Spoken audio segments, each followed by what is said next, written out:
Et je vois plusieurs personnes en train de se réveiller. Parce que ce message vient pour te réveiller.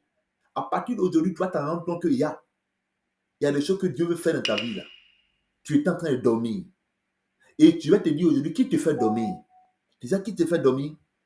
Dieu peut te faire dormir. On va lire la parole de Dieu. Dans le même verset, chapitre, au verset 5. On va prendre le verset 5, s'il vous plaît. Donc, les chefs de la maison de Juda et de Benjamin, les sacrificateurs et les Lévites, tous ceux dont Dieu réveilla l'esprit. Tous ceux dont Dieu réveilla l'esprit.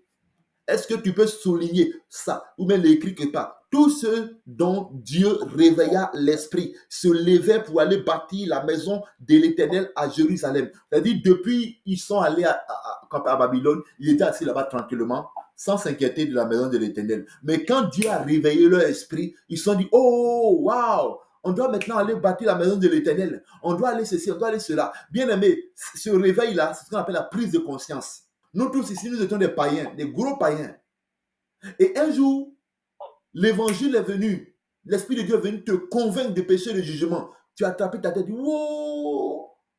Hey, moi-même, ce qu'il fait là, c'est pas bon, hein? Je dois me repentir. Je dois me repentir. Ce qu'il fait, c'est pas bon. Et puis, tu te donnes à Jésus. C'est ce qui m'est arrivé. J'étais un jeune homme, je voulais goûter à tous les plaisirs, je voulais goûter à tout ce que les jeunes enfants. La cigarette, la drogue, l'alcool, les sorties dans les boîtes de nuit, les maquis, vous voyez, aller à la plage tous les jours, aller chiller, tout ça. C'est ce que je faisais. Comme bon nombre de jeunes gens aujourd'hui. Mais si je leur dis qu'ils sont en train de dormir, ils ne vont pas croire. Ils étaient en train de dormir.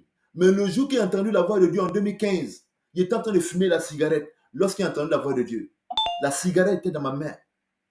Ils étaient en train de fumer. Ils ont entendu la voix de Dieu. Et c'est ce jour-là qu'il a réalisé que tout ce qui était en effet là, c'était mal. Ce jour-là, Dieu venait de me réveiller. Vous comprenez ça? Dieu venait de me réveiller et je me suis rendu compte que, waouh, mais je suis un pécheur. Mais non, ce que je fais n'est pas bon. Non, non, non, non, non, non, non, non, non. Je ne peux pas continuer dans cette voie-là. Pourquoi? Parce que ce jour, j'avais entendu la voix de Dieu. Bien aimé, c'est cette prise de conscience que tu as eue le jour que tu te repentis du péché que tu te donnais à Jésus. Tu vivais ta vie tranquillement jusqu'à ce qu'un jour, tu entendes l'évangile et l'évangile t'a touché dans ton cœur. Tu n'as pas pu résister à l'évangile. Tu t'es rendu compte que tu vivais mal et tu as résolu de te donner à Jésus. Et depuis, ça n'a pas cessé jusqu'à ce jour. Tu as eu des hauts, des bas, mais tu es là aujourd'hui en Jésus. Maintenant, concernant le péché, concernant la vie éternelle, tu es réveillé. C'est bien que tu sois réveillé à ce niveau. Mais concernant peut-être ta destinée, concernant peut-être ton mariage, tu es en train de dormir.